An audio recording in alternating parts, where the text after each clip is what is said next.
नमस्कार। भारत के पहले digital mobile news channel metro TV पर आपका स्वागत है। मैं हूं अनामिका। बुलेटिन की शुरुआत करते हैं आज की हेडलाइन से। बंगाल की खाड़ी में लापता हुआ वायुसेना का विमान, 29 लोग थे सवार। वायुसेना प्रमुख ने रक्षा मंत्री को दी जानकारी। नौसेना के 4 जहाजों को लगाया गया सर्च ऑपरेशन में। गोरखपुर में अखिलेश सरकार पर जमकर बरसे पीएम मोदी। जातिवाद और परिवारवाद पर साधा निशाना। एम्स और खाद कारखाने की दी सौगात।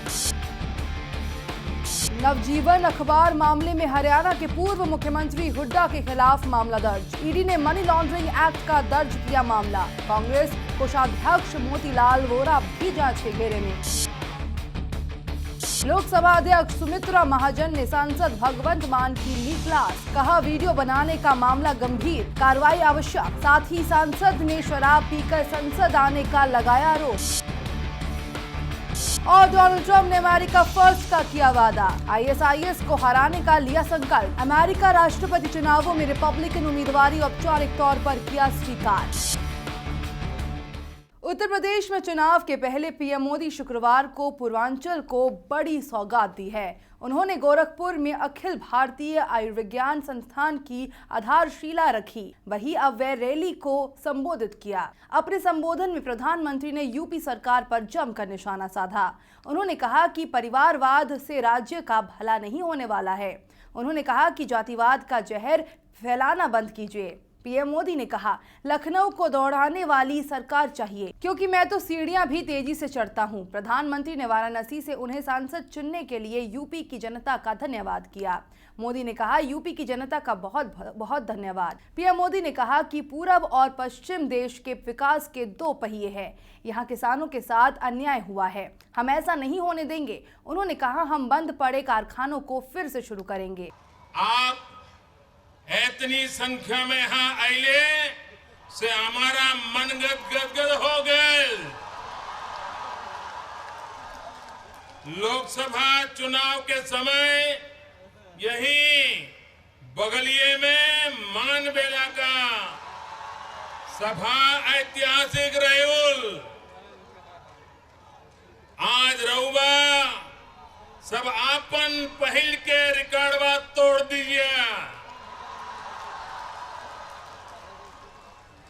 आसमान से भी जहां तक लौकत बा रैली कहो है, रैली बा। आप सबन के सहयोग से केंद्र में सरकार बनौले कि 2 साल में जवन वादा कहो कि गैल रहनी, आज वह पूरा करे और वही के बतावे आयल बाटी।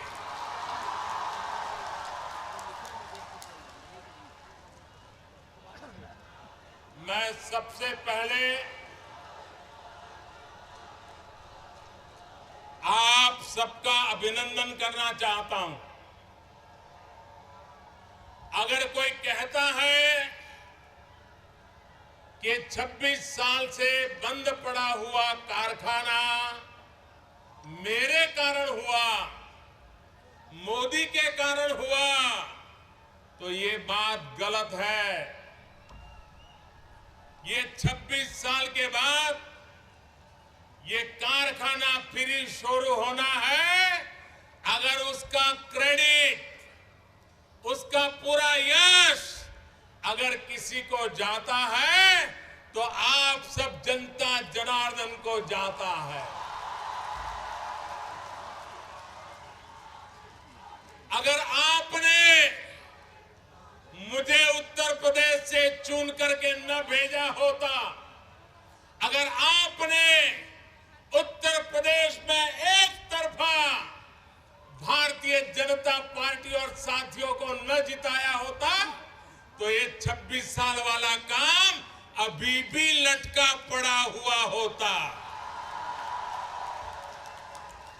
ये इसलिए हुआ है क्योंकि आपने दिल्ली में आप लोगों के लिए काम करने वाली सरकार बनाई है, इसलिए ये काम हो रहा है।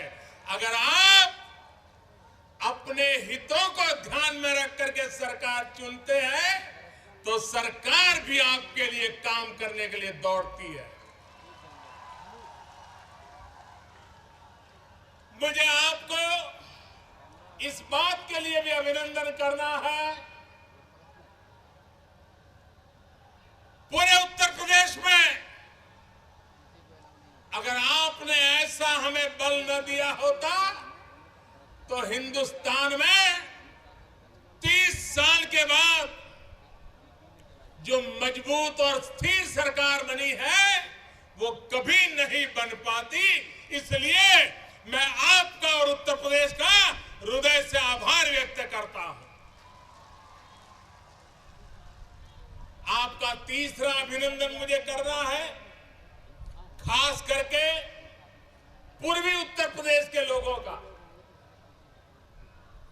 आपने पूरे पूर्वी उत्तर प्रदेश में हमारे ऐसे होनहार सांसदों को चुना है, ऐसे जागरूक सांसदों को चुना है, ऐसे सक्रिय सांसदों को चुना है, जिसके कारण वो दिन रात दिल्ली में जब आते हैं तो आपके सवालों को लेकर के मेरे से भी लोहा ले लेते हैं। इसलिए मैं आपको अभिनंदन देता हूं।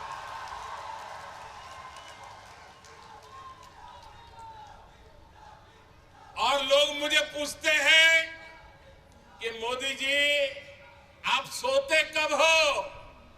अरे आपने ऐसे मजबूत सांसद भेजे हैं, वो मुझे सोने देंगे क्या? आज ये जो सिद्धि हो रही है इसकी क्रेडिट योगी आदित्यनाथ से लेकर के सारे एमपी, जरा खड़े हो जाए एमपी, यही एमपी है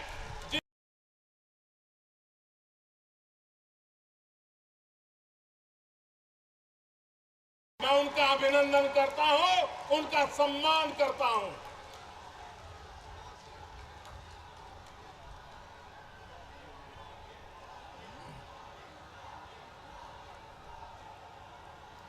भाइयों बहनों,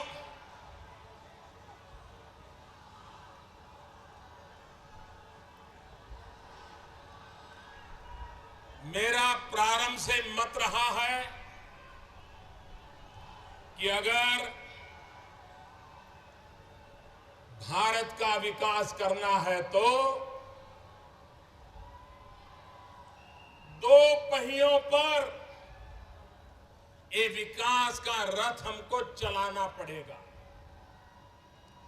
एक पहिया पश्चिमी भारत का है और दूसरा पहिया पूर्वी भारत का है। अगर पूर्वी भारत का पहिया मजबूत नहीं होगा, अकेला पश्चिम वाला पहिया ही मजबूत होगा। गुजरात है, महाराष्ट्र है, कर्नाटक है, राजस्थान है, हरियाणा है, गोवा है, ये सब हिंदुस्तान का पश्चिमी इलाका है। अगर वो ही मजबूत हुआ और भारत का पूर्वी छोर, पूर्वी उत्तर प्रदेश, बिहार, पश्चिम बंगाल, आसाम, उड़ीसा, नॉर्थ ईस्ट, ये हमारे देश का पूर्वी इलाका, अगर इसका पहिया मजबूत नहीं हुआ तो ये भारत का विकास रथ तेज गति से नहीं चल सकता है। और इसलिए भाइयों बहनों, मेरी पूरी ताकत लगी है कि हिंदुस्तान के इस पूर्वी भारत का पहिया भी मजबूत बने, पश्चिम की तरह ये पहिया भी विकास रथ को आगे ले जाने वाला बने। इसलिए मैं भाइयों बहनों, अगर पूर्वी भारत को आगे बढ़ाना है तो हमें क्रांतिकारी रूप से आगे बढ़ना पड़ेगा। भारत में दूसरी कृषि क्रांति रिवॉल्यूशन अगर कहीं होने वाला है तो पूर्वी भारत में होने वाला है, पूर्वी उत्तर प्रदेश से होने वाला है। और अगर सेकंड ग्रीन रिवॉल्यूशन करना है तो हमारे किसान को खाद चाहिए, फर्टिलाइजर चाहिए। आपने ऐसा कभी देश देखा है भाइयों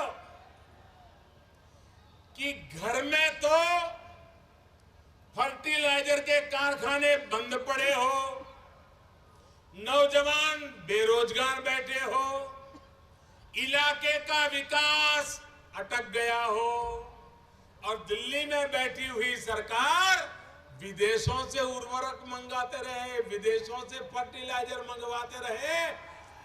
ऐसी गलती कोई सामान्य मानवी भी करेगा क्या? कोई करेगा क्या? अरे आपके घर में अगर खाने का सामान पड़ा है तो आप बाहर से किसी से मांग के लाएंगे क्या? लेकिन ये दिल्ली में ऐसी सरकार थी, घर के कारखाने बंद, लेकिन उर्वरक बाहर से लाते थे। हमने तय किया किसानों को जितना चाहिए उतना यूरिया देंगे, लेकिन कोशिश करेंगे कि पहले मेरे देश में जो कारखाने बंद पड़े हैं उनको चालू करेंगे। और ये सारा पूर्वी भारत में है। सिंदरी हो, बरौनी हो, गोरखपुर हो, यही इलाके के किसानों के साथ अन्याय हो रहा था। और इसलिए भाइयों बहनों, सिर्फ ये नहीं, सिंदरी और बरौनी के कारखाने भी हम ही चालू करेंगे, मैं आपको विश्वास दिलाता हूं। भाइयों बहनों, हमारे देश में हमेशा, मैं जब गुजरात का मुख्यमंत्री था तो मैं भारत सरकार को एक चिट्ठी जरूर लिखता रहता था। मैं हमेशा शिकायत करता था कि मेरे किसानों को यूरिया चाहिए, आप यूरिया दीजिए, और दिल्ली सरकार जवाब नहीं देती थी। मैं प्रधानमंत्री बना तो पहले साल मुझे भी मुख्यमंत्रियों की यही चिट्ठी आई कि हमें यूरिया चाहिए, और मैं अखबार में खबर पढ़ता था यूरिया ब्लैक में बिक रहा है। किसान यूरिया लेने के लिए दुकान के सामने 12-12, 15-15 घंटे कतार लगा करके खड़ा है। यूरिया लेने के लिए किसान गया है और पुलिस लाठी चार्ज कर रही है। ये दिन आप लोगों ने याद करने पड़ेंगे, याद है ना? ऐसा होता था ना भाइयों बहनों। 1.5 साल में मुझे एक भी मुख्यमंत्री की चिट्ठी नहीं आई है, कहीं पर लाठीचार्ज नहीं हुआ है, कहीं पर यूरिया का ब्लैक मार्केटिंग नहीं होने दिया है। लेकिन भाइयों बहनों, खबरों के सफर में फिलहाल इतना ही। देश दुनिया की पल पल की खबरों को हम आप तक पहुंचाएंगे एक नए अंदाज में, आपके मोबाइल फोन के माध्यम से। ताजा तरीन खबरों के लिए जुड़े रहिए मेट्रो टीवी से। नमस्कार।